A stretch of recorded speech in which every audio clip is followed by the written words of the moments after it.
Today, the prophet Isaiah records God's voice speaking to him and saying, "Behold, I am doing a new thing.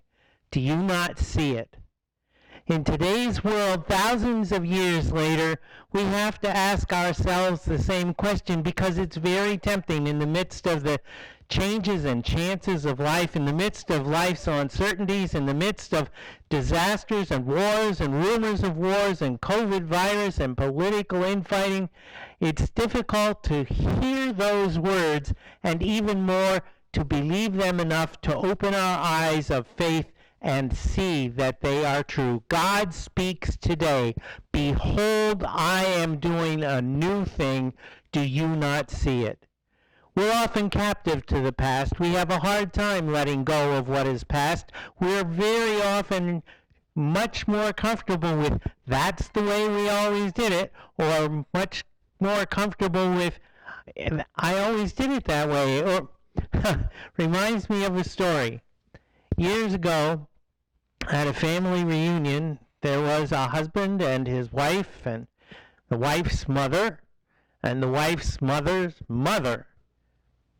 And of course, every year to the family reunion, the wife would take a pot roast. She cut it in half and cooked it in 2 pieces. And so her husband asked, "Why do you always do that? Why do you always cut the roast in half before you cook it?" She said, "I don't know. My mother always did it that way." And so at the family reunion, he decided to go and ask, "Hey, Mom, why do we always have to cut the roast in half before we cook it?" She said, "I don't know. My mother always used to do it that way." And her mother was at the reunion. So he went and he asked her, "Hey, why do we have to cut the roast in half before we cook it?" And she said, "I just never had a pot big enough for the whole roast." That's just the way we are. We resist change even when change is inevitable.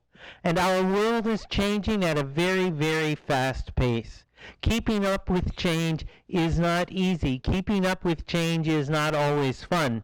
But keeping up with change is part of our responsibility as God's people called to share the good news of Jesus Christ. Young people today don't see the world the way we see it. They don't live the way we live. They don't communicate the way we communicate. I'm talking about us old people. But they still need to hear and they still need to know the gospel good news of Jesus Christ. And they need to see and hear it in ways that they can understand and appreciate. There's a deep cry for spirituality among our young people, but our task as individuals and as communities of faith is to begin to understand and reach out in ways that can be seen and heard by everyone. We are not church for the sake of an older generation. We are not church for the sake of a certain group of people. We are not church for the sake of you and I. We are church, and we are church together for the sake of the whole world. All men and women in every time and place, whoever they are, however they are, wherever they are invited into the good news of Jesus and his kingdom, established by his blood and held fast by the grace of God, which calls us to live a new life with a new vision. Behold, I'm doing a new thing. Do you not see it?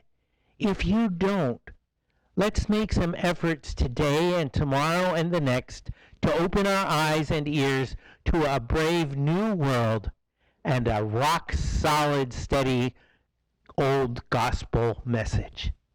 Amen.